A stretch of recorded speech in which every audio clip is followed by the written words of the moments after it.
ஆண்டவரும் இரட்சகருமாகிய இயேசு கிறிஸ்துவின் இனிய நாமத்திலே இந்த நாளிலும் ஆராதனைக்கு வந்திருக்கிற அனைத்து திருச்சபை மக்களுக்கும் என்னுடைய அன்பான வாழ்த்துக்களை நான் உங்களுக்கு தெரிவிக்கிறேன்.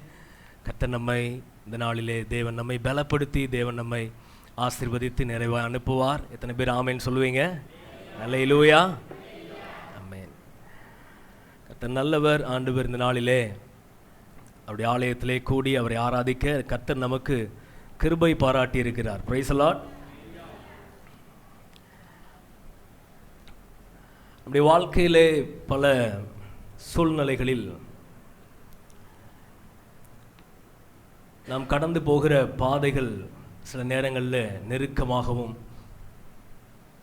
சோதனை நிறைந்ததாகவும் போராட்டம் நிறைந்ததாகவும் நம்முடைய வாழ்க்கையிலே சில நேரங்களிலே நம்முடைய ஆவிக்குரிய பாதை காணப்படும் பொழுது நம்முடைய தேவன் நம்மை சீர்படுத்தி அவர் பலப்படுத்தி நம்மை நிலைநிறுத்துகிற நல்ல தேவனாக இருக்கிறார். அவர் நம்மை ஒருபோதும் நம்மை கைவிடுவதே இல்லை. ஆமென். எத்தனை பேர் ஆமென் சொல்லுவீங்க? அல்லேலூயா. ஆண்டவராகிய இயேசு கிறிஸ்துடைய சீசர்கள் அன்றைக்கு படகிலே ராஜாமத்திலே அவர்கள் பயணித்த பொழுது அவருடைய பிரயாணத்திலே பெரும் காற்று வீசியது, கடல் சீற்றமாய் மாறினது, கொந்தளிப்பு ஏற்பட்டது. அந்த சூழ்நிலையிலே இயேசு அவர்களை தேடி வந்தார். அப்பொழுது பேதுரு அவரை பார்த்து கேட்டார், ஆண்டவரே, நீரே ஆனால் நான் உம்மிடத்திலே வருவதற்கு உமக்கு விருப்பமா? உடனே ஆண்டவர் சொன்னார், நீ வா என்றார். உடனே பேதுரு படகில் உள்ள மற்ற ஒருவரையும் பார்க்காமல், காற்றையும் கடலையும் பார்க்காமல், தன்னை அழைத்த இயேசுவை நோக்கி அவன் நடந்த பொழுது இயேசுவை போலவே அவனும் நடந்தான். அல்லேலூயா. இயேசுவை போலவே நடந்தான். எந்த கடல், எந்த காற்று, எந்த பெருங்காற்று அவர்களை மூழ்கடிக்கும்படி வீசினதோ அதற்கு மேல் அவன் நடந்தான். அல்லேலூயா. நாமும் கூட நம்முடைய வாழ்க்கையிலே சில நேரங்களில் நம்மை சுற்றி இருக்கிற சூழ்நிலைகள் மத்தியிலே நம்மை அழைத்த தேவன், நம்மை ரட்சித்த தேவன், நம்முடைய ஆண்டவர் இயேசுவை நாம் நோக்கி பார்க்கும் பொழுது நம்முடைய சூழ்நிலைகளுக்கு மேல் நடக்கும்படி தேவன் நம்மை பலப்படுத்துவார். எத்தனை பேர் விசுவாசிக்கிறீங்க? நம்ம சூழ்நிலைகளுக்கு மேலே நீங்கள் நடந்து ஜெயமுள்ள வாழ்க்கை வாழ எத்தனை பேர் விரும்புகிறீங்க? அல்லேலூயா. அதற்கு நாம் செய்ய வேண்டிய ஒரே ஒரு காரியம், இயேசுவை நாம் நோக்கி பார்க்க வேண்டும். அல்லேலூயா. இயேசுவை நோக்கி பார்க்கும் பொழுது நம்முடைய வாழ்க்கையிலே எல்லா சூழ்நிலைகளையும் நாம் ஜெயிப்போம். ஆமென். உலகத்தில் உங்களுக்கு உபத்திரவம் உண்டு, ஆனாலும் திடன் கொள்ளுங்கள், நான் உலகத்தை ஜெயித்தேன் என்று சொன்ன நம்முடைய இரட்சகரை நாம் நோக்கி பார்த்து கொண்டே இருந்தால் போதும், நம்முடைய வாழ்க்கை வெற்றியுள்ள வாழ்க்கையாய் மாறிக்கொண்டே இருக்கும். ஆமென். இந்த காலை நேரத்தில் கூட நாம் இயேசுவை நோக்கி பார்க்க போகிறோம். எத்தனை பேர் ஆசையாக இருக்கிறீங்க? ஆண்டவரை நோக்கி பார்ப்பது எத்தனை பேருக்கு இன்பமானது? ஆமென். இயேசுவை பார்ப்பது எத்தனை பேருக்கு ஆசையான காரியம்? அல்லேலூயா. ஓகே, இந்த நாளிலே நாம் எபிரேயர்களின் நிருபத்தை நாம் திருப்பிக் கொள்வோம். அதனுடைய முதல் அதிகாரத்திலிருந்து நான் உங்களோடு பேச இருக்கிறேன். இந்த எபிரேயர்களின் நிருபம் அன்றைக்குள்ள முதல் நூற்றாண்டு யூத கிறிஸ்தவர்கள் அவர்கள் பல்வேறு சோதனைகள், போராட்டங்கள், நெருக்கங்கள் மத்தியில் இருந்த பொழுது அப்போஸ்தலனாகிய பவுல் மூலமாய் தேவன் அவர்களை பலப்படுத்தி அவர்களை நிலைநிறுத்தும்படி இந்த நிருபம் எழுதப்பட்டிருக்கிறது. அல்லேலூயா. சில நேரம் இந்த கேம் விளையாடும்போது, ஏதாவது விளையாட்டில் இடையில ஒரு பிரேக், இன்டர்வல் விடுவாங்க. அந்த இன்டர்வல் டைமில் கோச் அந்த டீம் மெம்பர்ஸ்கிட்ட பேசுவார். கோச்சுடைய பெப் டாக் அப்படி சொல்லுவாங்க. அந்த இடைவெளியில் அவர் அந்த டீம் மெம்பர் எல்லாம் கேதர் பண்ணி அவங்கள்ட்ட என்ன குறை இருக்குது, இனிமேல் நீங்கள் எப்படி உற்சாகமாக நீங்கள் விளையாடணும், எப்படி நம்ம என்ன செய்யலாம், நீங்கள் கப்பை வின் பண்ணணும்னு என்ன செய்வார்னா இடையில வந்து அவங்களை என்கரேஜ் பண்ணுவார் பாருங்களேன். ஸோ அதை போல தான் இந்த நிருபம் பாருங்களேன். எப்படி ஒரு கோச் அந்த டீம் மெம்பரை வந்து அவங்களுடைய குறை நிறைகளை சொல்லி அவங்களை எப்படி உற்சாகப்படுத்துகிறாரோ அதை போன்ற ஒரு அற்புதமான நிருபம் தான் இந்த எபிரேயர்களின் நிருபம். Price the Lord. இந்த நிருபத்தை நாம் வாசிக்கும் பொழுதெல்லாம் நம்முடைய வாழ்க்கையிலையும் தேவன் நம்மை பலப்படுத்தி நம்முடைய ஆவிக்குரிய வாழ்க்கையிலே நம்மை ஜெயமாய் ஓட பண்ணுவதற்கு அவர் நல்ல தேவனாகவே இருக்கிறார். ஆமென். இந்த எபிரேயர் 1வது அதிகாரத்திலே 4வது வசனத்திலிருந்து 14வது வசனம் வரைக்கும் நான் உங்களோடு பேச இருக்கிறேன். அந்த அதிகாரத்தை எடுத்துக்கொள்ளுங்க. எபிரேயர் 1வது அதிகாரத்திலே வசனம் 4லிருந்து 14 வரைக்கும் இந்த வசனங்களிலே இயேசுவின் மேன்மையை குறித்து நாம் வாசிக்க இருக்கிறோம். இயேசுவின் மேன்மை என்ற தலைப்பிலே நான் உங்களோடு பேச இருக்கிறேன். The superiority of Jesus. இயேசுவின் மேன்மை என்ற தலைப்பிலே நான் கர்த்தருடைய வார்த்தையை நான் உங்களோடு பேச இருக்கிறேன். Praise the Lord. எல்லாரும் சொல்லுங்க இயேசுவின் மேன்மை. பின்னாடி இருக்கிறவங்களா சொல்லுங்க இயேசுவின் மேன்மை. எல்லாரும் சொல்லலாமா இயேசுவின் மேன்மை. இயேசு எவ்வளவு மேன்மையானவர் என்பதை நாம் இந்த வேத பகுதியிலே நாம் வாசித்து அறிந்து கொள்ள இருக்கிறோம். இதில் 4வது வசனத்தை நாம் வாசிக்க கேட்கலாம். எபிரேயர் 1:4 வசனம். இவர் தேவதூதரை பார்க்கிலும் எவ்வளவு விசேஷித்த நாமத்தை சுதந்தரித்துக் கொண்டாரோ அவ்வளவு அதிகமாய் அவர்களிலும் மேன்மையுள்ளவரானார். பாருங்க, இவர் தேவதூதரை பார்க்கிலும் எவ்வளவு விசேஷித்த நாமத்தை சுதந்தரித்துக் கொண்டாரோ அவ்வளவு அதிகமாய் அவர்களிலும் மேன்மை உள்ளவரானார். இயேசு கிறிஸ்து மேன்மையுள்ளவர். மேன்மையுள்ளவர். யாரை விட மேன்மையுள்ளவர்? தேவதூதர்களை பார்க்கிலும் அவர் மேன்மையுள்ளவர். Price the Lord. இந்த தொடர்ச்சியான வசனங்களிலே பழைய ஏற்பாட்டிலிருந்து ஒரு 7 வசனங்களை அப்போஸ்தலனாகிய பவுல் இங்கே குறிப்பிட்டு இயேசு கிறிஸ்து எப்படி தேவதூதர்களை விட அவர் மேன்மையுள்ளவர் என்பதை விளக்குகிறார். இந்த தொடர்ந்து வருகிற இந்த வசனங்கள்ல பழைய ஏற்பாட்டினுடைய 7 வசனங்கள் இங்கே எழுதப்பட்டிருக்கிறது. என்றும், என்று, என்றார் அப்படின்னு வரும். எப்படிலாம் பழைய ஏற்பாட்டில் இந்த வசனங்கள் என்று எழுதப்பட்டிருக்கிறது என்று ஒரு 7 வசனங்கள் வருகிறது. சங்கீதம்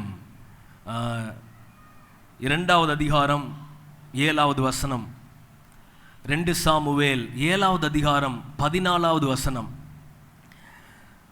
சங்கீதம்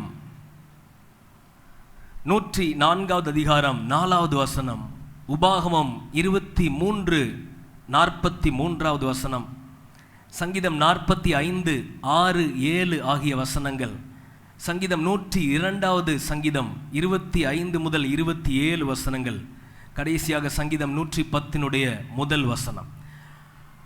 அப்படி பழைய ஏற்பாட்டுடைய வசனங்களை எல்லாம் எடுத்து பவுல் இங்கே கிறிஸ்துவை குறித்து எழுதுகிறார். பழைய ஏற்பாடு த கிரைஸ்ட் சென்டர்ட் புக். பழைய ஏற்பாடு கிறிஸ்துவை மையப்படுத்துகிற ஒரு புஸ்தகம். அல்லேலூயா. பழைய ஏற்பாட்டிலையும் கிறிஸ்துவை குறித்து நாம் அதிகமாய் தியானிக்க முடியும். ஆமென். இயேசு கிறிஸ்து கூட தம்முடைய சீசர்களோடு அவர் பேசும் பொழுது மோசே முதலிய சகல தீர்க்கதரிசிகளின் புஸ்தகங்களிலும் அவரை குறித்து சொல்லிய வேத வாக்கியங்களை எல்லாம் அவர்களுக்கு விளக்கி காண்பித்தார், விவரித்து காண்பித்தார் என்று நாம் வாசிக்கிறோம். அதுபோல பழைய ஏற்பாட்டிலே கிறிஸ்துவின் நிழலாய் பழைய ஏற்பாடு இருக்கிறது. ஆமென். ஹல்லேலூயா. ஸோ அந்த பழைய ஏற்பாட்டிலிருந்து ஒரு 7 வசனங்களை எடுத்து இயேசு கிறிஸ்து எப்படி தேவதூதர்களை பார்க்கிலும் அவர் மேன்மையுள்ளவர் என்பதை இங்கே எபிரேய ஆக்கியோன் அந்த முதல் நூற்றாண்டு திருச்சபைக்கு எழுதுகிறார்.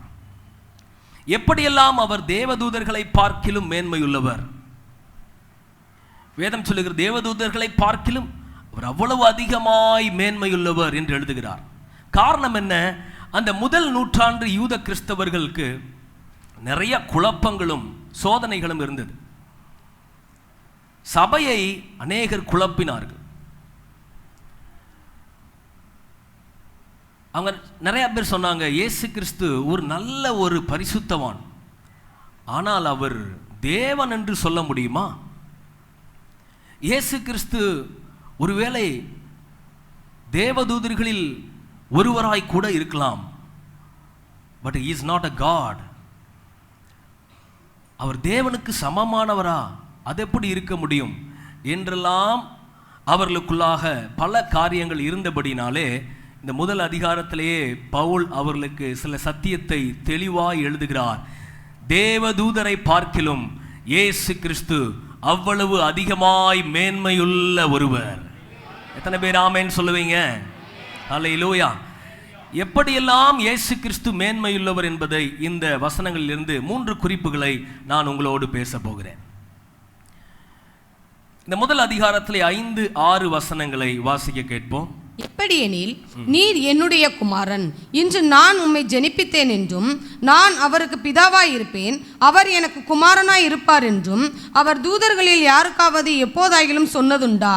மேலும் தமது முதற்பேரானவரை உலகத்தில் பிரவேசிக்க செய்தபோது தேவதூதர் யாவரும் அவரை தொழுது கொள்ள கடவர்கள் என்றார். பாருங்க, இங்கே வேதம் சொல்லுகிறது, நீர் என்னுடைய குமாரன், இன்று நான் உம்மை ஜனிப்பித்தேன். முதலாவது இயேசு எப்படி மேன்மையுள்ளவர் என்றால், இயேசுவே குமாரன். Praise the Lord.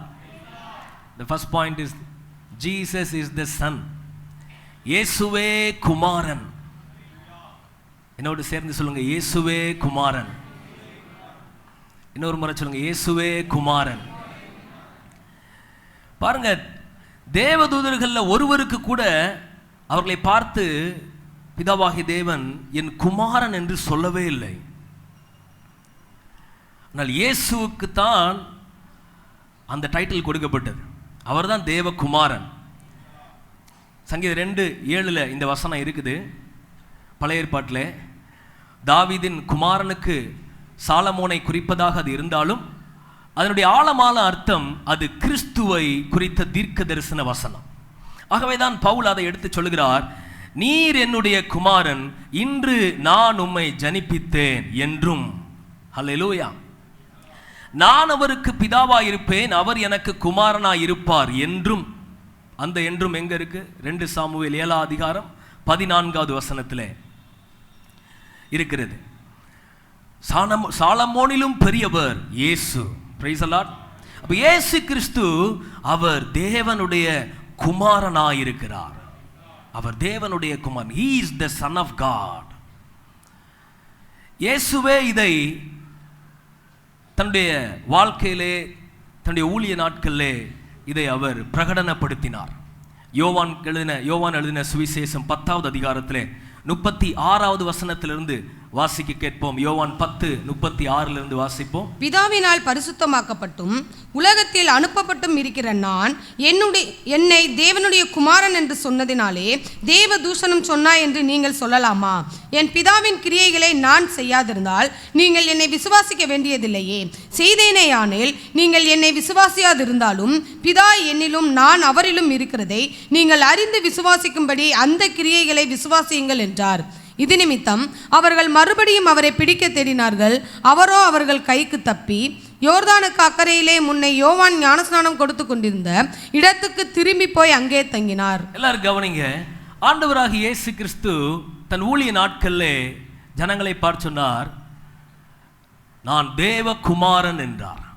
நானும் பிதாவும் ஒன்றாய் இருக்கிறோம், நான் தேவனுடைய குமாரன் அப்படின்னு சொன்ன உடனே அங்க உள்ள யூதர்கள் எல்லாரும் கல்லை தூக்கிட்டாங்க. தேவகுமாரனா, இட்ரா கல்ல. எல்லாரும் இயேசுவை கல்லறி இருக்கு ரெடியா நிற்கிறாங்க. ஆண்டவர் கேட்கிறார், எதுக்கு என் மேல கல்லறிங்க? உண்மையிலுமே நான் தான் தேவகுமாரன். I am the son of God. நம்பலைன்னா என்னுடைய கிரியைகளை பாருங்க, இது பிதாவின் கிரியைகள். நானும் பிதாவும் ஒன்றாக இருக்கிறோம். I am the son of God, நான் தேவனுடைய குமாரன். அவங்களால ஏற்றுக்கொள்ளவே முடியல. ஏன்னா தேவகுமாரன்னு சொன்னா இஸ் ஈக்குவல் டு காட். அவர் பிதாவுக்கு சமமாய் தன்னை சொல்லுகிறார் என்று அர்த்தம். தேவனுக்கு சமமாய் தன்னை பேசுகிறார் என்று அர்த்தம். அதை அவங்களால ஏற்றுக்கொள்ளவே முடியல. இவரை தேவகுமாரன் ஏற்றுக்கொள்ள அவங்களால முடியவே முடியல. அல்லேலூயா. நம்ம ஆண்டவருடைய காலத்தில் இருந்தால் ஏற்றுக்கொண்டிருப்போமா? என்ன நினைக்கிறீங்க? ஆண்டவர் தன்னுடைய சொந்த ஊருக்கு போனார், நாசரேத்துக்கு போய் அங்கே ஊழியம் செய்த பொழுது அங்கே உள்ள ஜனங்கள் சொன்னாங்க, இவன் தச்சன் அல்லவா, தச்சனுடைய குமாரன் அல்லவா, இவனுக்கு எப்படி இந்த ஞானம் வந்தது? யாரும் அவரை ஏற்றுக்கொள்ளல. என்ன சொன்னாங்க? இவர், ஏன்னா இயேசு கிறிஸ்து தேவகுமாரன், ஆனால் அவர் மனுஷகுமாரனாய் நமக்காக வந்தார். He was fully God and fully man. நம்மை போல. Praise the Lord. யோசிச்சு பாருங்க, அவர் எப்படி இருந்திருப்பார்னு நினைக்கிறீங்க? ஃபுல்லாக ஒயிட் அண்ட் ஒயிட் போட்டு ரெட் ஷால் போட்டு இப்படியே வந்துகிட்டு இருப்பார்னு நினைக்கிறீங்களா? இல்லையே, அவர் தச்சு வேலை செய்தார். இப்போ நம்ம வீட்டுக்கு ஆண்டவர் நமக்கு தெரியாது, ஒருவேளை வேலைக்கு வந்தால் நம்ம எப்படி ட்ரீட் பண்ணியிருப்போம்? வாங்க ஆண்டவரே, சோஃபாவை தொடச்சி உட்காருங்க, உங்கள் சுத்திலையும் சம்மட்டி என்கிட்ட கொடுங்க, நான் வேலை பார்க்குறேன், அப்படி சொல்லியிருப்போமா? நமக்கு தெரியாது.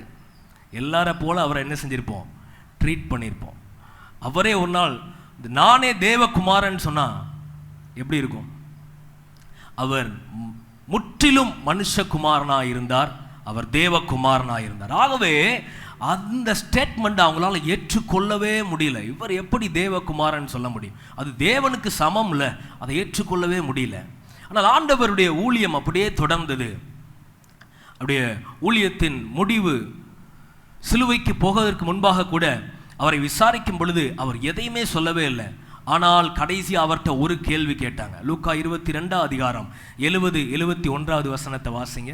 அதற்கு அவர்கள் எல்லாரும், அப்படியானால் நீர் தேவனுடைய குமாரனா என்று கேட்டார்கள். நீர் தேவனுடைய குமாரனா என்று கேட்டார்கள். அதற்கு அவர் நீங்கள் சொல்லுகிறபடியே நான் அவர்தான் என்றார். நீங்கள் சொல்லுகிறபடியே நான் அவர்தான் என்றார். அதுக்கப்புறம் என்ன சொன்னாங்க?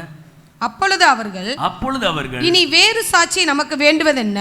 இனிமே நமக்கு விட்னஸ் வேண்டாம்ப்பா, நாமே இவனுடைய வாயினாலே கேட்டோமே என்றார்கள். அவ்வளவுதான், ஃபைலை க்ளோஸ் பண்ணிருங்க. எத்தனையோ பொய் சாட்சியை நிறைய நம்ம ரெடி பண்ணோம். ஆனா கடைசி இவரே சொல்லிட்டார், நான் தேவகுமாரன்னார். அவ்வளவுதான், கேஸ் ஓவர். இவரை சிலுவையில் என்ன செய்யணும்?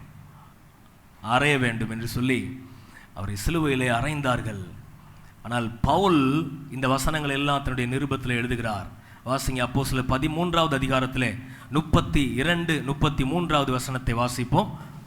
நீர் என்னுடைய குமாரன், இன்று நான் உன்னை ஜனிப்பித்தேன் என்று, நீர் என்னுடைய குமாரன், இன்று நான் உம்மை ஜனிப்பித்தேன் என்று 2ஆம் சங்கீதத்தில் எழுதியிருக்கிறபடியே இயேசுவை எழுப்பினதினாலே தேவன் நம்முடைய பிதாக்களுக்கு அருளி செய்த வாக்குத்தத்தத்தை அவர்களுடைய பிள்ளைகளாகிய நமக்கு நிறைவேற்றினார் என்று நாங்களும் உங்களுக்கு சுவிசேஷமாய் அறிவிக்கிறோம். அல்லேலூயா.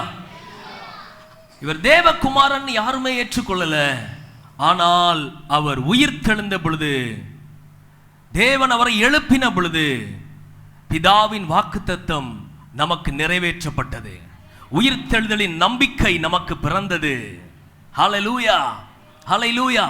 இன்னும் புரியுற மாதிரி வாசிக்கலாம். ரோமர்கள் நிருபம் 1வது அதிகாரத்திலே 4-5 வசனங்களை வாசிங்க. ரோமர் 1:4-5. இயேசு கிறிஸ்துவை குறித்து தேவன் தம்முடைய தீர்க்கதரிசிகள் மூலமாய் பரிசுத்த வேதாகமங்களில் முன்னே தம்முடைய சுவிசேஷத்தை பற்றி வாக்குத்தத்தம் பண்ணினபடியே கர்த்தராகிய இயேசு கிறிஸ்துவானவர் மாம்சத்தின்படி தாவீதின் சந்ததியில் பிறந்தவரும்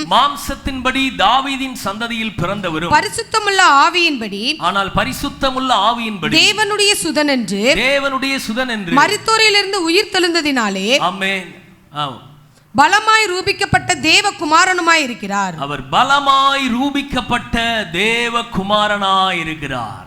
ஹல்லேலூயா. நான் தான் தேவகுமாரன் என்பதை தன்னுடைய உயிர் தெழுதலின் மூலமாய் அவர் ப்ரூஃப் பண்ணார். ஆண்டவர் ஜீவனுள்ள தேவன் ஐயா. ஹல்லேலூயா. இன்றைக்கு ஒரே ஒரு கல்லறை தான் திறந்து இருக்கிறது. அவர் இங்கே இல்லை, தான் சொன்னபடியே அவர் உயிர் தெழுந்தார். அது இயேசு கிறிஸ்துவின் கல்லறை. இன்றைக்கு உயிரோடு இருக்கிற ஒரே ஒரு தேவன் நம்முடைய ஆண்டவர் இயேசு. ஆமென், ஹல்லேலூயா. உயிர்த்தெழுதலின் மூலமாய் தான் தேவகுமாரன் என்பதை அவர் பலமாய் நிரூபித்தார். பிரைஸ் தி லார்ட், ஹல்லேலூயா. He is the son of God. அவர் தேவகுமாரன், தேவதூதர்களுடைய மேன்மையானவர். ஆகவேதான் எபிரேயர் 1வது அதிகாரத்தை நாம் பார்க்கும் பொழுது தேவகுமாரனை தேவதூதர்கள் யாவரும் தொழுது கொள்ள கடவர்கள் என்று அவர் சொன்னார். எபிரேயர் 1:6 வாசிங்க. மேலும் தமது முதற்பேரானவரை உலகத்தில் பிரவேசிக்க செய்தபோது தேவதூதர் யாவரும் அவரை தொழுது கொள்ள கடவர்கள் என்றார். பாருங்க, Jesus is the first born. அவர் முதற் பலனானவர், எல்லாருக்கும் முந்தின பேருமானவர். அவர் மூலமாய் நமக்கு உயிர்த்தெழுதலின் நம்பிக்கை பிறந்திருக்கிறது. அல்லேலூயா, ஆமென். அவரே தேவனுடைய பிரியமான தேவகுமாரன்.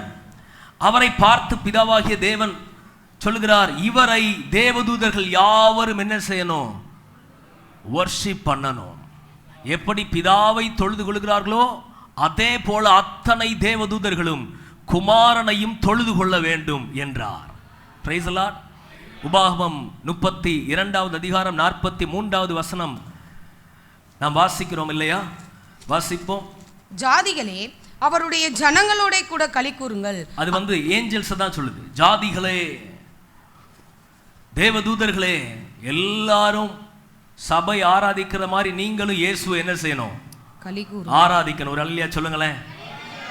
நம்ம ஆராதிக்கும் போது தனியா ஆராதிக்கல, ஏஞ்சல்ஸும் நம்ம கூட ஆராதிக்கிறாங்க. எத்தனை பேர் விசுவாசிக்கிறீங்க? Praise the Lord. அதனால தான் ஆராதனை ரொம்ப முக்கியமானது, அதை மிஸ் பண்ணக்கூடாது.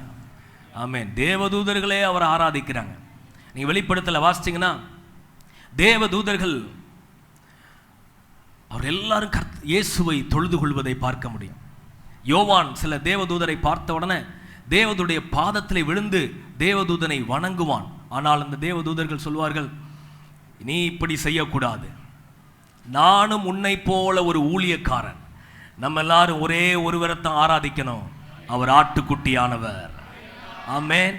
வெளிப்படுத்தல் 5 அதிகாரத்திலே 11 முதல் 14 வசனங்களை எடுத்து வாசிப்போம். வெளிப்படுத்தல் 5. பின்னும் நான் பார்த்தபோது சிங்காசனத்தையும் ஜீவன்களையும் மூப்பர்களையும் சூழ்ந்திருந்த அநேக தூதர்களுடைய சத்தத்தை கேட்டேன். அவர்களுடைய லக்கம் 10,000 1000 இருந்தது. அவர்களும் மகா சத்தமிட்டு, அடிக்கப்பட்ட ஆட்டுக்குட்டியானவர் வல்லமையையும் ஐஸ்வர்யத்தையும் ஞானத்தையும் பலத்தையும் கனத்தையும் மகிமையையும் ஸ்தோத்திரத்தையும் பெற்றுக்கொள்ள பாத்திரராய் இருக்கிறார் என்று சொன்னார்கள். அல்லேலூயா. பாருங்க, திரளான தேவதூதர்கள் எல்லாரும் ஆட்டுக்குட்டியானவருக்கு முன்பாக மிகுந்த சத்தமிட்டு அவர் கனத்தையும் வல்லமையும் மகிமையும் பெற்றுக்கொள்ள பாத்திரர் என்று அவரை தொழுது கொள்ளுகிறார்கள். எத்தனை ஆசீர்வாதமானது. ஹல்லேலூயா. ஒரு சத்தமா ஒரு அல்லேலூயா சொல்லுங்களேன். தேவதூதர்களே சத்தம் போட்டா நம்ம எவ்வளவு சத்தம் போடணும்? பலன் இருக்கிற மாதிரி ஒரு அல்லேலூயா சொல்லுங்க பார்க்கலாம். உயிரோட இருக்கிறவங்க நல்லா ஒரு அல்லேலூயா சொல்லுவோமே. கரங்கள் வைத்திருக்கிறவங்களை கரங்களை அசைத்து அல்லேலூயா. நம்முடைய ஆண்டவர் இயேசு ஒருவரே ஆராதனைக்குரியவர். அவரை ஆராதிக்கிற உங்களுக்கு எனக்கும் ஒரு பெரிய பாக்கியம். அவரை ஆராதிக்க ஆராதிக்க, அவரை துதிக்க துதிக்க நம்முடைய வாழ்க்கையிலே அவருடைய மகிமையும் அவருடைய கிருபையும் பெருகி கொண்டே இருக்கிறது. எத்தனை பேர் விசுவாசிக்கிறீங்க? ஆமென். நம்முடைய ஆலயத்தில் ஆராதிக்க ஆராதிக்க என் வாழ்க்கையில கிருபை பெருகும். சபையோடு இணைந்து அவரை துதிக்க துதிக்க என் வாழ்க்கை மகிமையின் மேல் மகிமை அடையும். ஹல்லேலூயா. இயேசு ஒருவரே ஆராதனைக்குரியவர். ஆமென். காரணம் என்னவென்றால் அவரே தேவகுமாரன். Praise the Lord. ஹல்லேலூயா. அதனால அவரை நாம் துதிக்கும்படி தேவன் நம்மை தெரிந்து கொண்டிருக்கிறார். இந்த ஜனத்தை எனக்கென்று ஏற்படுத்தினேன், இவர்கள் என் துதியை சொல்லி வருவார்கள். இதுல பெரிய சூப்பரான ஒரு காரியம் என்னன்னா, கோடான கோடி ஏஞ்சல்ஸ் அவரை ஆராதிச்சாலும் அவருக்கு நம்ம ஆராதனை மேலதான் அவருக்கு பெரிய விருப்பம். பக்கத்துல கைப்பிடி சொல்லுங்க, உங்க வொர்ஷிப்புக்கு தான் ஏசப்பாக்கு ரொம்ப இஷ்டம். அல்லேலூயா. நம்ம பாட்டு தான் அவருக்கு ரொம்ப பிரியம். ஏன்னா எல்லா பாடுகள் மத்தியிலையும், எல்லா நெருக்கங்கள் மத்தியிலையும், உபத்திரவங்கள் மத்தியிலையும் வந்து பாடுறோம்ல, உற்சாகமா கைத்தட்டி பாடலாமா? ஒரு பாடல் பாடுவோமா? நல்லவர் இயேசு வல்லவர், அவர் என்றென்றும் போதுமானவர். நல்லவர் இயேசு வல்லவர், அவர் என்றென்றும் போதுமானவர். நாள்தோறும் என் பாரம் சுமக்கின்றவர், நன்றியால் வணங்கிடுவேன். நாள்தோறும் என் பாரம் சுமக்கின்றவர்,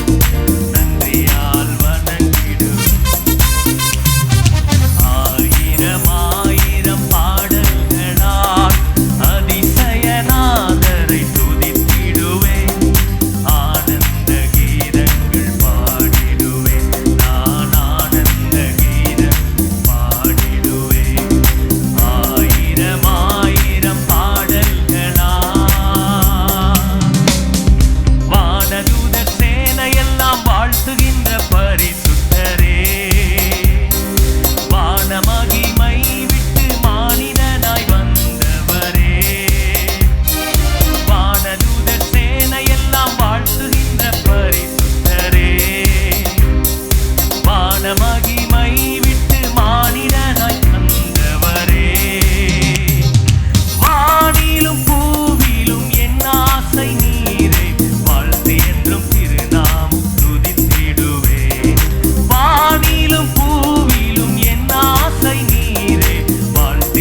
கைத்தட்டி ஏசப்பாக்கு ஒரு மகிமை செலுத்துவோமா?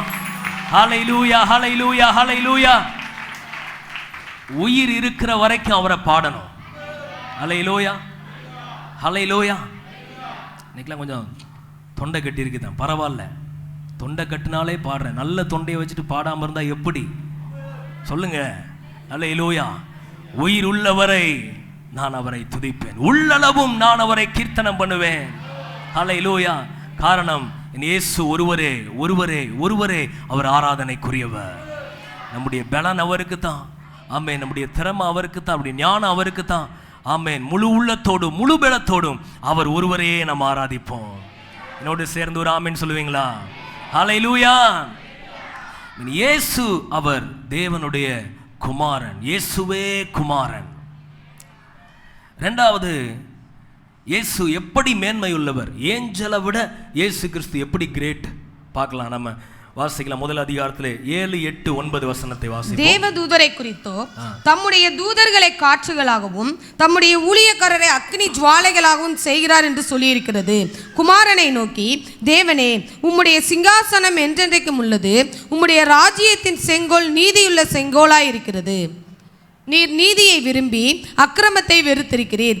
ஆதலால் தேவனே, உம்முடைய தேவன் உமது தோழரை பார்க்கிலும் உம்மை ஆனந்த தைலத்தினால் அபிஷேகம் பண்ணினார் என்றும் வாசிக்கிறோம். இங்கே போதுமானது. 7வது வசனத்திலே சொல்லப்பட்ட அந்த பழைய ஏற்பாடு வசனம், சங்கீதம் 104வது சங்கீதத்தின் 4வது வசனம். இங்கே வாசிக்கிறோம், தேவதூதரை குறித்தோ தம்முடைய தூதர்களை காற்றுகளாகவும் தம்முடைய ஊழியக்காரரை அக்கினி ஜுவாலைகளாகவும் அவர் செய்கிறார். Angels are the created being. தேவதூதர்கள் தேவனால் படைக்கப்பட்டவைகள். கர்த்தர் அவர்களை உருவாக்கினார். ஹல்லேலூயா. இன்னும் சொல்லப்போனா எல்லாமே இயேசு கிறிஸ்துவின் மூலமாய் உருவானது. எத்தனை பேர் ஆமென் சொல்லுவீங்க? Praise the Lord. படைக்கப்பட்டதுதான் ஏஞ்சல்ஸ், காற்றுகளாகவும் அக்கினி ஜுவாலைகளாகவும் கர்த்தர் அவர்களை உருவாக்கினார். அவைகளெல்லாம் பணிவிடை நாவிகள். ஆனால் குமாரனை நோக்கி அவர் என்ன சொல்லுகிறார்? குமாரனை நோக்கி, தேவனே, என்ன சொன்னாரு சொல்லுங்க? தேவனே. இன்னொரு முறை சொல்லுங்க, தேவனே. இன்னொரு முறை சொல்லுங்க, தேவனே. காட் அப்படிங்கிறார். இயேசுவே தேவன். ஆமென். பழைய ஏற்பாட்டில் ஒரு முக்கியமான வசனம் உண்டு. உபாகமத்தின் புஸ்தகத்திலே நாம் வாசிக்க முடியும். 6வது அதிகாரத்திலே 4வது வசனத்திலே, இஸ்ரவேலே கேள். இஸ்ரவேலே கேள், நம்முடைய தேவனாகிய கர்த்தர் ஒருவரே கர்த்தர். பாருங்க, இஸ்ரவேலே கேள், நம்முடைய தேவனாகிய கர்த்தர் ஒருவரே கர்த்தர். யாத்திராகமம் 20 அந்த கற்பனைகளில் முதலாவது கற்பனை, என்னை அன்றி வேறு தேவர்கள் உனக்கு வேற தேவன் உனக்கு உண்டாயிருக்க வேண்டாம் என்று சொன்னவர். ஆனா இங்கே சொல்லுகிறார், குமாரனை பார்த்து, காட், தேவனே, தேவனே, ஒரே தேவன், என்னை அன்றி வேறு தேவன் இல்லை.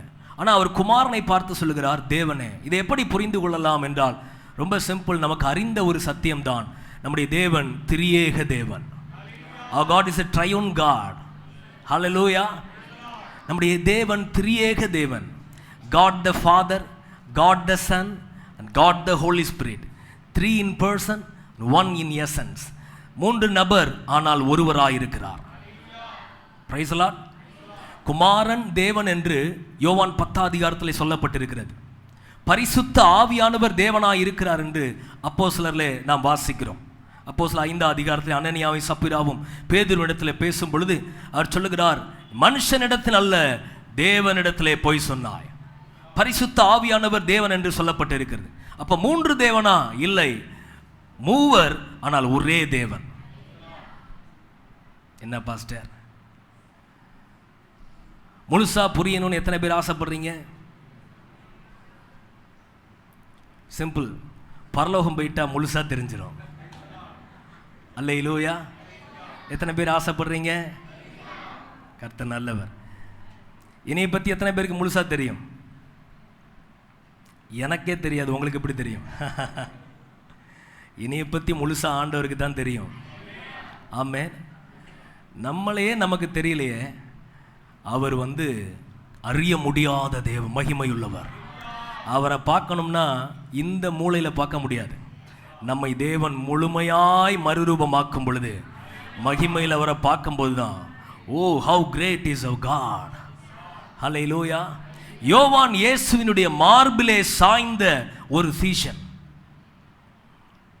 இன்னர் சர்க்கிள் அல்ல, ஒரு டிசைபிள் தான் அப்போஸ்தலன் ஜான். அப்படி மார்பில் சாய்ந்திருப்பார். நியூஸை கொடுக்கறது வாங்குறது வேலையெல்லாம் யார் தான்? இவர் தான். பேதுரு சிக்னல் காமிப்பார், டே யார் அந்த கல்லை போய் லைட்டாக கேளு. பக்கத்தில் அப்படியே நெஞ்சு மேலே சாய்ந்து கிடந்த யோவான். ஆனால் அதே யோவான் பத்மு தீவிலே கர்த்தர் அவருக்கு தன்னை வெளிப்படுத்தின பொழுது, வெளிப்படுத்தல் 1 அதிகாரத்தில் நீங்கள் வாசிக்கலாம், இயேசுவை அவர் மகிமையிலே காண்கிறார். வெளிப்படுத்தல் 1 அதிகாரத்தில் 12வது வசனத்திலிருந்து வாசிங்க. அப்பொழுது என்னுடனே பேசின சத்தத்தை பார்க்க திரும்பினேன். திரும்பின போது 7 பொன் குத்துவிளக்குகளையும் அந்த 7 குத்துவிளக்குகளின் மத்தியிலே நிலையங்கி தரித்து மார்பருகே பொற்கச்சை கட்டியிருந்த மனுஷகுமாரனுக்கு ஒப்பானவரையும் கண்டேன். அவருடைய சிரசும் மயிரும் வெண் பஞ்சை போலவும் உறைந்த மலையைப் போலவும் வெண்மையாயிருந்தது. அவருடைய கண்கள் அக்னி ஜுவாலையைப் போல் இருந்தது. அவருடைய பாதங்கள் உலைக்களத்தில் காய்ந்த பிரகாசமான வெண்கலம் போல் இருந்தது. அவருடைய சத்தம் பெருவெள்ளத்து இரைச்சலை போல் இருந்தது. தமது வலது கரத்திலே 7 நட்சத்திரங்களை ஏந்தி கொண்டிருந்தார். அவர் வாயிலிருந்து இருபுறமும் கருக்குள்ள பட்டயம் புறப்பட்டது. அவருடைய முகம் வல்லமையாய் பிரகாசிக்கிற சூரியனை போல் இருந்தது. நான் அவரை கண்டபோது செத்தவனை போல அவருடைய பாதத்தில் விழுந்தேன். இப்ப நெஞ்சு மேல சாயல, செத்தவனை போல இயேசுவின் பாதத்திலே விழுந்தார். Praise the Lord. ஹல்லேலூயா. நம்ம கூட பரலோகம் போகும்போது ஆண்டவரை பார்த்து ஹைஃபைலாம் அடிக்க மாட்டோம்.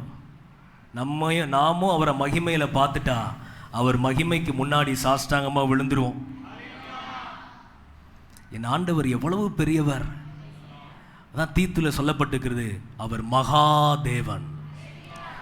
நம்முடைய ரட்சகர் யார் தெரியுமா? Who is our Jesus? He is the great God. Mahadevan ஐயா. நம்ம கற்பனை பண்ணி பார்க்க முடியாத ஒரு பெரிய தேவன் யார் என்றால் நீங்களும் நானும் ஆராதிக்கிற இயேசு. கிரேட் காட், மகாதேவன் அவர். ஆனால் யூதர்களுக்கு இது தெரியல, அதனால தான் அவரை சிலுவையில் அறைஞ்சாங்க. அப்போஸ்தலர் 2 பேதுரு பிரசங்கம் பண்ணும்போது சொன்னார், தேவனுடைய முன்னறிவின்படியும் அவருடைய தீர்மானத்தின்படியும் ஒப்பு கொடுக்கப்பட்ட இயேசுவை நீங்கள் பிடித்து சிலுவையிலே ஆணி அடைத்தீர்கள், அக்கிரமக்காரருடைய கைகளினாலே. ஆனால் தேவன் அவருடைய மரண உபாதைகளின் கட்டை அவிழ்த்து அவரை எழுப்பினார்.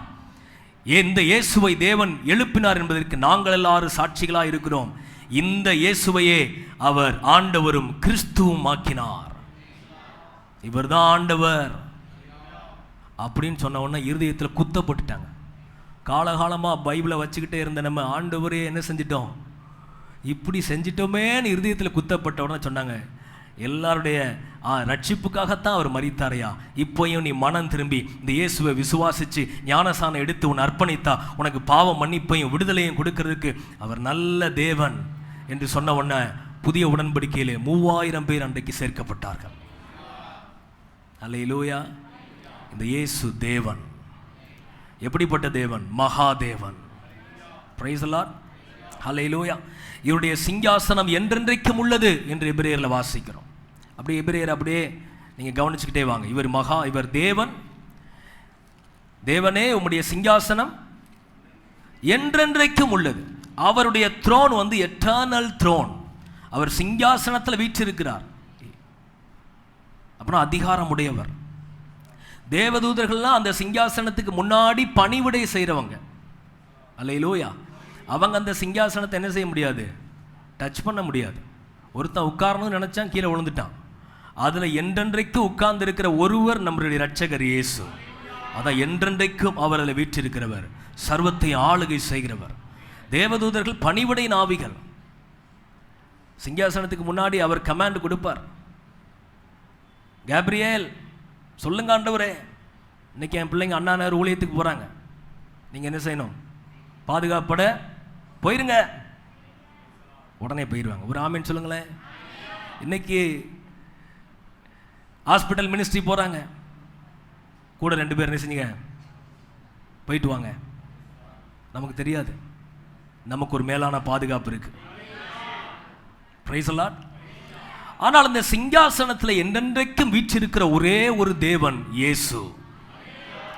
இந்த தேவன் எப்படிப்பட்டவர்னா, எபிரேய ஆக்கியோன்ல அவர் எழுதுகிறார், அவர் நீதியை விரும்புகிற தேவன், அக்கிரமத்தை வெறுக்கிற தேவன். Who is our Lord Jesus? He loves the righteous and hates the iniquity. இயேசு எப்படிப்பட்டவர் என்றால், அவர் நீதியை விரும்புகிற தேவன். ஆமென். நீதியை விரும்புகிற தேவன். எபிரேயர்ல ஃபுல்லா அவரை குறித்து நீங்க வாசிக்கலாம். இயேசுவினுடைய நேச்சர் அப்படியே பார்க்கலாம். 3ஆம் அதிகாரத்தில் பார்த்தீங்கன்னா இயேசு உண்மையான தேவன், உண்மையுள்ளவர். அப்படியே 5ஆம் அதிகாரத்தில் அவருடைய கீழ்ப்படிதலை பார்க்கலாம். மரண பரியந்தம் அவர் கீழ்ப்படிந்தார். 7ஆம் அதிகாரத்தில் அவர் பரிசுத்தரும் மாசற்றவரும் குற்றமற்றவரும் பாவிகளுக்கு விலகின மகா பிரதான ஆசாரியர். Price the Lord. அப்போ இயேசு கிறிஸ்து நீதியை விரும்புகிற தேவன். He cannot compromise with sin. அக்கிரமத்தை வெறுக்கிறவர். ஒரு ஆமென் சொல்லுங்களேன். அவர் அக்கிரமத்தை வெறுக்கிற தேவன். சிலுவை என்பது கூட அது அன்பின் சின்னம் மாத்திரம் அல்ல, அது பரிசுத்தத்தின் சின்னம். எத்தனை பேர் ஆமென் சொல்வீங்க? சிலுவையை பொதுவாக எல்லாரும் என்ன சொல்லுவாங்கன்னா, அது அன்பின் வெளிப்பாடு, உண்மை. நேற்று கூட எல்லாரும் நம்ம ஸ்டேட்டஸ் வச்சிருப்போம், அப்படி தானே? வேலண்டைன்ஸில் 2:14 இல்லை 3:16, தேவன் தம்முடைய ஒரே பேரான குமாரனை விசுவாசிக்கிறவன் எவனோ அவரை தந்தரில் இவ்வளவாய் உலகத்தில். எஸ், அதுதான் அன்பின் அடையாளம். அதே நேரத்தில் அது அன்பின் அடையாளம் மாத்திரம் இல்லை, அவர் பாவத்தை அவ்வளவு வெறுக்கிறார். அவர் தன்னுடைய ரத்தம் முழுவதையும் சிந்தி அவ்வளவு பாடுகளை சகித்து மரணத்தை ருசி பார்த்ததற்கு ஒரு காரணம், He is the holy God. அவர் பரிசுத்தமான தேவன். ஆமென். அவர் பரிசுத்தமான தேவன், நம்மையும் பரிசுத்தத்திற்கென்றே அழைத்திருக்கிறார். ஆமென். ஆகவே தான் ரோமர்லே பவுல் எழுதுகிறார், ரோமர் 12ஆம் அதிகாரம் 9ஆம் வசனத்திலே, திருச்சபையே நீங்களும் தீமையை வெறுத்து நன்மையை பற்றி கொள்ளுங்கள். தீமையை வெறுத்து என்ன செய்யுங்க? நன்மையை பற்றி கொள்ளுங்கள். ஏன்னா நம்ம ஆராதிக்கிற தேவன் அப்படிப்பட்டவர். நம்முடைய தேவன் இயேசு அப்படிப்பட்டவர். நாம என்ன செய்யணும்னா, நன்மையை நேசிக்கணும், தீமை என்ன செய்யணும்? வெறுக்கணும். அல்லேலூயா. இந்த சில நேரங்களில் அப்படியே உல்டாவா இருக்கு. நன்மையை என்ன செஞ்சிருந்தாங்க? வெறுத்துருந்தாங்க. தீமையை இன்னைக்கு அநேக நேரங்களில் திருச்சபைகளில், தேவ பிள்ளைகளுடைய வாழ்க்கையிலே தேவன் எப்படி இருக்கிறாரோ அதை போல நாம் வாழ வேண்டும் என்கிற நோக்கமோ விருப்பமோ அற்று போய்விட்டது. ஆனால் வேதம் சொல்லுகிறது, நாம் ஆராதிக்கிற தேவன் நீதியை விரும்புகிறவர், அக்கிரமத்தை வெறுக்கிறவர். ஒரு ஆமென் சொல்லுவோமே. ஹல்லேலூயா. இன்னைக்கு அவரை ஆராதிக்கிற பாக்கியம் நமக்கு தந்திருக்கிறார். நம்மை தேவன் ரட்சித்திருக்கிறார். நம்முடைய நோக்கமெல்லாம் நம்முடைய தேவனை போல நாம் மாற வேண்டும். இந்த சங்கீதம் மணவாளன் மணவாட்டியை சொல்லுகிற ஒரு சங்கீதம். மணவாளன் எப்படியோ அதே போல மணவாட்டியும் இருக்க வேண்டும். ஒரு ஆமென் சொல்லுவோமே. அல்லேலூயா. நம்முடைய வாழ்க்கையில் நாம் நம்முடைய இயேசுவை போலவே ஆண்டவர் சொல்லுகிற நீதியை நாம் விரும்புவோம். தேவன் வெறுக்கிற அருவருப்புகளை, பாவங்களை நாமும் வெறுத்து தள்ளுவோம். Price the Lord. ஒரு ஆமென் சொல்லுவோமே. இந்த தேவன் நீதியை விரும்புகிறவர், அக்கிரமத்தை வெறுக்கிறவர். அது மாத்திரமல்ல, அவரை குறித்து சொல்லப்பட்டிருக்கிறது, ஆதலால் தேவனே உம்முடைய தேவன் உமது தோழரை பார்க்கிலும் அபிஷேகம் ஆனந்த தைலத்தினால் அபிஷேகம் பண்ணினார் என்றும். He is the anointed one. அபிஷேகம் பண்ணப்பட்டவர். ஆனந்த தைலத்தினால்.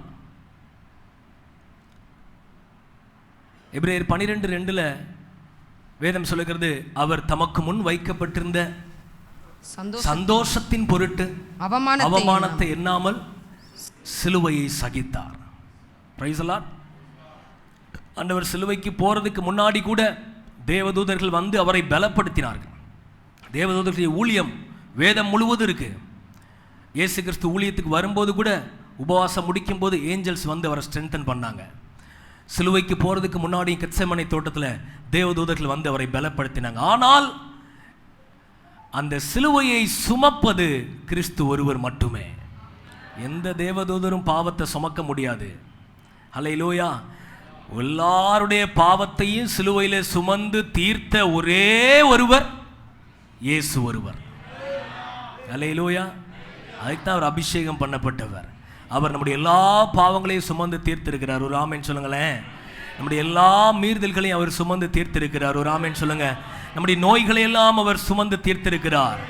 ஆமென். நம்முடைய துக்கங்களை எல்லாம் அவர் சுமந்து தீர்த்திருக்கிறார். ஆமென். அவரை நோக்கி பார்க்க பார்க்க நம்முடைய வாழ்க்கையிலே விடுதலையும், நம்முடைய வாழ்க்கையிலே ஆமென் சுகமும், நம்முடைய வாழ்க்கையிலே தேவனுடைய ஆசீர்வாதங்களையும் நிச்சயமாகவே நாம் காண்போம். Because he is the anointed one. அபிஷேகம் பண்ணப்பட்ட தேவன். அவரை குறித்து ஏசாயா 61 சொல்லப்பட்ட தீர்க்க தரிசனம் என்ன? சியோனிலே துயரப்படுகிறவர்களை சீர்படுத்தவும், அவர்களை சாம்பலுக்கு பதிலாக சிங்காரத்தையும், துயரத்துக்கு பதிலாக ஆனந்த தைலத்தையும், ஒடுங்கின ஆவிக்கு பதிலாக துதியின் உடையையும் அவர் தந்து நம்மை தேவன் கர்த்தர் தம்முடைய மகிமை கண்டு நாட்டின நீதியின் விருட்சங்களாக வைக்க அவர் நம்முடைய தேவனாயிருக்கிறார். Price the Lord. வாழ்க்கையில் என்ன துக்கம் இருக்குதோ அதை மாற்ற இயேசுவால கூடும். ஆமென். அதை சிங்காரமாய் மாற்ற இயேசுவால முடியும். ஆமென். ஒடுங்கின ஆவியோடு வந்திருக்கிறீங்களா? இன்றைக்கு கர்த்தர் துதியின் உடையோடு உங்களை அனுப்ப அவர் நம் நடுவிலே வாசம் பண்ணுகிறார். எத்தனை பேர் விசுவாசிக்கிறீங்க? ஹல்லேலூயா. பலவீனத்தோடு வந்திருக்கிறீங்களா? இன்றைக்கு உங்களை சுகமாக்க இயேசு நம் நடுவிலே இருக்கிறார். ஹல்லேலூயா. ஆமென். நம்முடைய தேவன் இயேசு என்பதை நாம் புரிந்து கொள்ள வேண்டும். அவர் அந்த தேவன் சிங்காசனத்தில் வீற்றிருக்கிற தேவன், நீதியை விரும்புகிற தேவன், அக்கிரமத்தை வெறுக்கிற தேவன், அவர் அபிஷேகம் பண்ணப்பட்ட தேவன். அந்த தேவனை நாம் அவரை போல மாற நம்மை அர்ப்பணிக்கும் பொழுது, அவரை நாம் உயர்த்தும் பொழுது நம்முடைய வாழ்க்கையில் அவர் பெரிய காரியங்களை செய்கிறவர். Price the Lord. இயேசுவே ஆண்டவர். ஆமென். சொல்லுங்க. இயேசுவே ஆண்டவர். ஆமென். இயேசுவே ஆண்டவர். இயேசுவே ஆண்டவர். எல்லாரும் சொல்லுங்க. இயேசுவே ஆண்டவர். இன்னும் சத்தமா இயேசுவே ஆண்டவர். இயேசு நீதி நிறைந்தவர், சமாதான காரணர். இயேசு நீதி நிறைந்தவர், சமாதான காரணர். வல்லவர், சகல அதிகாரமுடையவர். சர்வ வல்லவர், சகல அதிகாரமுடையவர். இயேசுவே ஆண்டவர். இயேசுவே ஆண்டவர். இயேசுவே ஆண்டவர். இயேசுவே ஆண்டவர். இயேசுவே இயேசுவே ஆண்டவர். இயேசுவே ஆண்டவர். இயேசுவே ஆண்டவர். இயேசுவே ஆண்டவர். நம் இயேசுவை போலவே வேறே இரட்சகர் இல்லையே. நம் இயேசுவை போலவே வேறே இரட்சகர் இல்லையே. அவரை நம்புவோம், என்றென்றும் ஆராதிப்போம். அவரையே நம்புவோம், என்றென்றும் ஆராதிப்போம். இயேசுவே இயேசுவே ஆண்டவர். இயேசுவே ஆண்டவர். இயேசுவே ஆண்டவர். இயேசுவே ஆண்டவர். ஹல்லேலூயா. இயேசுவே ஆண்டவர். இயேசுவே இரட்சகர். இயேசுவே தேவன். ஆமென். தொடர்ந்து நாம் வேகமாய் நாம் வாசித்து நாம் ஜெபிப்போம். எபிரேயர் 1 அதிகாரத்திலே இந்த இயேசுவே குமாரன், இயேசுவே தேவன் மாத்திரமல்ல, இயேசுவே கர்த்தர். எபிரேயர் 1:10 வாசிக்கலாம். கர்த்தாவே, நீர் ஆதியிலே பூமியை அஸ்திபாரப்படுத்தினீர். வானங்கள் உம்முடைய கரத்தின் கிரியைகளாய் இருக்கிறது. அவைகள் அழிந்து போம், நீரோ நிலைத்திருப்பீர். அவைகள் எல்லாம் வஸ்திரம் போல பழமையாய்ப்போம். ஒரு சால்வையைப் போல அவைகளை சுருட்டுவீர், அப்பொழுது மாறிப்போம். நீரோ மாறாதவராய் இருக்கிறீர். உம்முடைய ஆண்டுகள் முடிந்து போவதில்லை என்று சொல்லியிருக்கிறது. மேலும் நான் உம்முடைய சத்துருக்களை உமக்கு பாதபடியாக்கி போடும் வரைக்கும் நீர் என்னுடைய வலது பாரிசத்தில் உட்காரும் என்று தூதர்களில் யாருக்காவது எப்போதாயிலும் அவர் சொன்னதுண்டா? ரட்சிப்பை சுதந்திரிக்க போகிறவர்கள் நிமித்தமாக ஊழியம் செய்யும்படிக்கு அவர்கள் எல்லாரும் அனுப்பப்படும் பணிவிடை ஆவிகளாய் இருக்கிறார்கள் அல்லவா? ஆமென். இங்கே நாம் வாசிக்கிறோம், கர்த்தாவே, இயேசுவே கர்த்தர். Jesus is the Lord. எல்லாரும் சொல்லுங்க, இயேசுவே கர்த்தர்.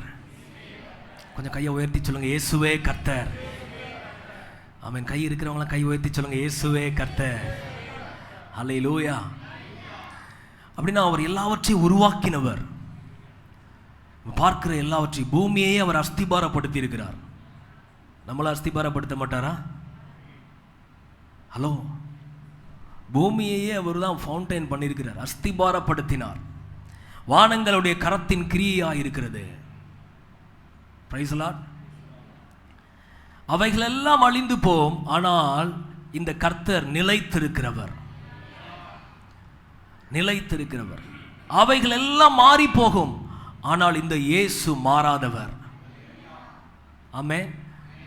எல்லாமே மாறும், ஆனால் கர்த்தராகிய இயேசு கிறிஸ்து அவர் நேற்றும் இன்றும் என்றும் மாறாதவர். அதைத்தான் எபிரேயர் 13 வாசிக்கிறோம். இயேசு கிறிஸ்து அவர் நேற்றும் இன்றும் என்றும் மாறாதவராயிருக்கிறார். ஆமென். நம்ம வாழ்க்கையில் எத்தனை பேர் மாறி போனாங்க, ஆனால் கர்த்தர் மாத்திரம் நம்ம வாழ்க்கையில் மாறவே இல்லை. எத்தனை பேர் ஆமென் சொல்ல முடியும்?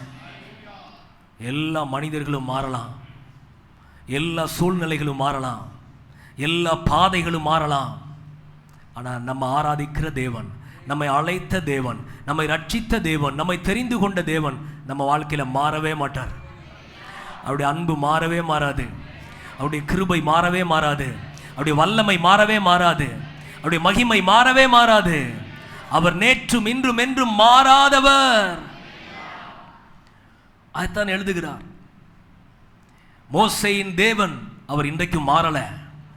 இஸ்ரவேல் ஜனங்களுக்கு செங்கடலை திறந்தார்னா உனக்கும் திறப்பார். ஹல்லேலூயா. அவருடைய வல்லமை மாறவில்லை. யோசுவாவின் தேவன் அவர் சொன்னார், நான் உன்னை விட்டு விலகுவதும் இல்லை, உன்னை கைவிடுவதும் இல்லை என்று சொன்ன தேவன் இன்றைக்கு நம்மோடு கூட இருக்கிறார். அவர் இன்றைக்கு மாறவில்லை. யோசுவாவை நடத்தினவர் இன்றைக்கு நம்மை நடத்துவதற்கு அவர் வல்லவராக இருக்கிறார். ஹல்லேலூயா. யோர்தானை திறந்தவர் இன்றைக்கு நமக்கும் வாசல்களை திறக்க அவர் வல்லவராக இருக்கிறார். ஆமென். ஹல்லேலூயா. நாம் வேதத்தில் வாசிக்கிறோம், எத்தனையோ பரிசுத்தவான்களுக்கு கர்த்தர் செய்த காரியங்களை நாம் அறிந்திருக்கிறோம். அதே தேவன் இன்றைக்கு நம்மோடு கூட இருக்கிறார். எத்தனை பேர் நம்புறீங்க? அவர் மாறாத தேவன். அவர் ஆளுகை செய்கிறவர், ஆளுகை செய்கிறவர். தொடர்ந்து வாசிக்கும் போது சங்கீதம் 110 முதலாவது வசனத்தில் சொல்லப்பட்ட வசனம் இங்கே எபிரேய ஆக்கியன் எழுதுகிறார், நான் உம்முடைய சத்துருக்களை உமக்கு பாதபடி ஆக்கி போடும் வரைக்கும் நீர் என்னுடைய வலது பாரிசத்தில் உட்காரும் என்று தேவதூதர்கள் யாருக்காவது எப்போதாகிலும் அவர் சொன்னதுண்டா? இயேசு ஒருவரே தேவனுடைய வலது பாரிசத்தில் வீற்றிருக்கிறவர், ஆளுகை செய்கிறவர், நமக்காக பரிந்து பேசுகிறவர். ஹல்லேலூயா. நம்மை பாதுகாக்கிறவர், சகலத்தையும் தாங்குகிறவர். ஆமென். அவருடைய மறைவுக்குள்ள நீங்களும் நானும் இருக்கிறோம். எத்தனை பேர் நம்புறீங்க? அவருடைய அனுமதி இல்லாம எந்த சத்துருவும் நம்மை தொட முடியாது. Price the Lord. உங்க பிள்ளைகளை தொட முடியாது. ஆமென். கர்த்தர் நமக்கு அவர் அரணாக இருக்கிறார். சிங்காசனத்தில் வீற்றிருக்கிற தேவன் நம்முடைய தேவன். அவருடைய கண்கள் நம்மேல் பதிக்கப்பட்டிருக்கிறது. ஹல்லேலூயா. ஆமென். எந்த சத்ருவின் இஷ்டத்திற்கு அவர் நம்மை ஒப்பு கொடுப்பதே இல்லை. Price the Lord. அங்கிருந்து அவர் ஆளுகை செய்கிறார். சகலத்தையும் தாங்குகிற தேவன், மாறாத தேவன். அவரை ஆராதிக்கிற நம்முடைய வாழ்க்கையிலே நம்முடைய உள்ளத்திலே ஆளுகை செய்கிற தேவனாயிருக்கிறார். நமக்காக தம்முடைய தூதர்களை அனுப்புகிற தேவனாயிருக்கிறார். உங்களுக்காக தம்முடைய தூதர்களை அனுப்புகிற தேவனாயிருக்கிறார். Praise the Lord. He is the Lord of hosts. அவர் சேனையில 10,000 தேவதூதர்கள் இருக்கிறாங்க. ஹல்லேலூயா. அவருடைய சிட்டைகளின் மறைவுல நாங்க இருக்கிறோம். அவருக்கு சித்தம் இல்லாம ஒரு அணுவும் எங்களை என்ன செய்யாது, அசைக்க முடியாது. எத்தனை பேர் ஒரு ஆமென் சொல்லுவீங்க? அதே இயேசுவை நாம் ஆராதிக்கிறோம். அவர் நம்முடைய தேவன், அவர் நம்முடைய இரட்சகர் மாத்திரம், நம்முடைய கர்த்தர். அந்த கர்த்தருடைய சேனையில திரளான தேவதூதர்கள் உண்டு. உங்க பிள்ளைகளுக்கு ஒரு தேவதூதர்கள் உண்டு. நம்முடைய போக்கையும் வரத்தை அவர் பாதுகாக்கிற தேவன் அவர். ஹல்லேலூயா, ஆமென். நம்முடைய வாழ்க்கை, நம்முடைய பாதை எல்லாம் அவர் கரத்தில் இருக்கு. ஆகவே எதை குறித்து கலங்க வேண்டாம். நமக்கு கண்ணுக்கு தெரிஞ்ச பாதுகாப்பு கொஞ்சம், நமக்கு கண்ணுக்கு தெரியாத பாதுகாப்பு ஏராளம். நீங்க பரலோகத்தில் ஆண்டவர் சமூகத்தில் நிற்கும் போது ஆண்டவர் ஸ்கிரீன்ல காமிப்பார், மகனே உன்னை எப்பெல்லாம் நான் பாதுகாத்தேன் தெரியுமா? எத்தனை இடங்களில் தம்முடைய தேவதூதர்கள் உன்னை ஏந்தினார்கள், உன் பிள்ளைகளை பாதுகாத்தார்கள், தப்புவித்தார்கள். எல்லாவற்றையும் பார்க்கும் பொழுது அங்கு ஆராதிக்கிற ஆராதனை வேற. சந்தோஷமா இருக்கீங்களா? அதனால தான் இன்னைக்கு அதை பிரசங்கம் பண்றேன். நம்முடைய தேவன் நல்லவர். உங்களை கைவிட மாட்டார், உங்களை விட்டு விலக மாட்டார். அவர் மாறாதவர். நம்ம வாழ்க்கையில் எது மாறினாலும், எது விலகினாலும், எது நிலை பெயர்ந்து போனாலும் அவருடைய கிருபையும் அவர் நம்முடைய அழைத்த அழைப்பும் மாறுவதே இல்லை. ஹல்லேலூயா, ஹல்லேலூயா. இவரே நம்முடைய தேவன், இவரே நம்முடைய ராஜா, இவரே நம்முடைய இரட்சகர். Price the Lord. ஹல்லேலூயா. வலதுகரம் உயர்த்தி ஆண்டவரை ஸ்தோத்திரம் பண்ணுங்க பார்க்கலாம். கண்களை மூடி இயேசுவுக்கு மகிமை செலுத்த விரும்புகிறவர்கள் நல்ல கரங்களை உயர்த்தி, உங்க கரங்கள் உயரட்டும். ஹல்லேலூயா. நம்ம கரம் அவரை ஆராதிக்கத்தான் இருக்கு. நம்ம ஜீவன் இயேசப்பா கொடுத்த கிருபை, நம்ம சரீரத்தில் இருக்கிற பலன் அவர் கொடுத்த கிருபை. இதுவரைக்கும் எத்தனையோ பாதைகளை கடந்து வந்துட்டோம். நீங்க அக்கினியை கடந்து வந்திருக்கிறீங்க, தண்ணீரை கடந்து வந்திருக்கிறீங்க. இன்னைக்கு வரைக்கும் மூழ்கி போகல. ஏன் தெரியுமா? அப்பாவுடைய கிருபை. நம்ம வாழ்க்கையில் எத்தனையோ மாறி போயிருச்சுல்ல, ஆனா கர்த்தர் உங்களை விட்டு மாறல. உங்களை அழைத்த தேவன் உங்களை விட்டு மாறல. உங்களை முன்குறித்த தேவன் உங்களை விட்டு மாறல. அவர் உங்களை விட்டு விலகல. ஹல்லேலூயா, ஹல்லேலூயா. அவர் இந்த நாளில் நீங்க ஆராதிச்சா போதும், அவருக்கு நம்ம வாழ்க்கையை ஒப்பு கொடுத்தா போதும், அவர் இன்னும் நம்மை ஆளுகை செய்வார். நம்முடைய வாழ்க்கையில மாற்ற வேண்டிய எல்லாவற்றையும் மாற்றி போட அவர் வல்லவர். வானத்தையே மாற்றுகிற தேவன் நம்முடைய பாதைகளை மாற்ற வல்லவர். நம்முடைய சூழ்நிலைகளை மாற்ற வல்லவர். நமக்காக வாசல்களை திறக்க அவர் வல்லவர். ஹல்லேலூயா. எங்கள் தேவன் நீ, எங்கள் ராஜா நீ, நாங்கள் போற்றிடும் எங்கள் கன்மலை நீ. எங்கள் தேவன் நீ, எங்கள் ராஜா நீ, நாங்கள் போற்றிடும் எங்கள் கன்மலை நீ. எங்கள் தேவன் நீ, எங்கள் ராஜா நீ. நல்லா கை தட்டி சத்தம் உயர்த்தி ஆமென். எங்கள் தேவன் நீ, எங்கள் ராஜா நீ, நாங்கள் போற்றிடும் எங்கள் கன்மலை நீர். அக்கினியை கடந்து வந்தோம், ஆனால் சேதம் ஒன்றும் இல்லை அப்பா. தண்ணீரை கடந்து வந்தோம், நாங்க மூழ்கி போகவில்லை அப்பா. உங்க கிருபை எங்களை விட்டு இமை பொழுதும், உங்க கிருபை ஆமென். எங்கள் தேவனே, எங்கள் தேவன் நீ, எங்கள் ராஜா நீ, நாங்கள் போற்றிடும் எங்கள் கன்மலை நீர். எங்கள் தேவன் நீ, எங்கள் ராஜா நீ, நாங்கள் போற்றிடும் எங்கள் கன்மலை நீர். பலவித சோதனையா நாங்க புடமிடப்பட்டோம் ஐயா, பொன்னாக மாற்றி விட்டீர், புது இருதயம் தந்து விட்டீர். எங்கள் தலையை என்னை நான் அபிஷேகம், எங்கள் தலையை ஒரு புதிய அபிஷேகத்தினால். எங்கள் தேவனே, எங்கள் தேவன் நீ, எங்கள் ராஜா நீ. எங்கள் தேவனே, Yes Lord. எங்கள் கண்மலை நீர், எங்கள் தேவன் நீர். ஆமென் ஆமென். எங்கள் கண்மலை நீர், எங்கள் தேவன் நீர், எங்கள் ராஜா நீர், நாங்கள் போற்றிடும். எங்கள் கண்மலை நீர், எங்கள் தேவன் நீர், எங்கள் ராஜா நீர், நாங்கள் போற்றிடும். எங்கள் கண்மலை நீர், எங்கள் தேவன் நீர், எங்கள் ராஜா நீர், நாங்கள் போற்றிடும். நன்றி நன்றி நன்றி நன்றி நன்றி நன்றி ஆவியானவரே, நீங்க தருகிற புதிய அபிஷேகத்துக்காக நன்றி அப்பா. புதிய அபிஷேகத்துக்காக நன்றி ஆண்டவரே. சீயோனிலே துயரப்படுகிறவர்களுக்கு அவர்களை சீர்படுத்தி சாம்பலுக்கு பதிலாக சிங்காரத்தை தருகிற தேவன் எங்கள் நடுவிலே அசைவாடுகிறபடியினால், ஓ ஒடுங்கின் ஆவிக்கு பதிலாக துதியின் உடை, துதியின் உடை கர்த்தர் தருகிறார், கர்த்தர் தருகிறார். கரங்களை தட்டி ஆவியில நிரம்பி கர்த்தர் தருகிற துதியின் உடையை பெற்றுக்கொள், துதியின் உடையை பெற்றுக்கொள், துதியின் உடையை பெற்றுக்கொள். ஓ ஹல்லேலூயா ஹல்லேலூயா. கர்த்தர் உன்னை நிரப்புகிறார், கர்த்தர் உன்னை அபிஷேகிக்கிறார். ஓ ஹல்லேலூயா. தேவ வல்லமை, தேவ வல்லமை, தேவ வல்லமை. இயேசுவின் நாமத்திலே ஒரு புதிய அபிஷேகம், ஒரு புதிய அபிஷேகம் இயேசுவின் நாமத்தினாலே. ஓ துயரங்களை மாற்றுகிற அபிஷேகம், கட்டுகளை உடைக்கிற அபிஷேகம், பலவீனங்களை நீக்குகிற அபிஷேகம். ஓ ஹல்லேலூயா ஹல்லேலூயா. கர்த்தராகிய இயேசுவின் நாமத்திலே நீ எழும்புவாய், நீ எழும்புவாய். கர்த்தர் உன்னை எழுப்புகிறார், கர்த்தர் உன்னை எழுப்புகிறார். ஓ ஹல்லேலூயா ஹல்லேலூயா. கரங்களை தட்டி பெற்றுக்கொள்ள ஒரு புதிய நன்மையை. ஹல்லேலூயா ஹல்லேலூயா ஹல்லேலூயா ஹல்லேலூயா.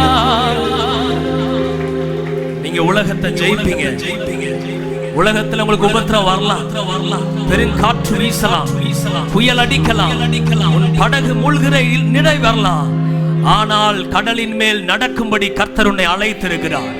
எதுவும் உன்னை மேற்கொள்வதில்லை, எதுவும் உன்னை மேற்கொள்வதில்லை. காரணம், நம்மை அழைத்த தேவன் சர்வ வல்லமையுள்ள தேவன். அவர் சேனைகளின் கர்த்தராயிருக்கிறார். கரங்களை தட்டி ஆண்டவரை மகிமைப்படுத்துவோம்.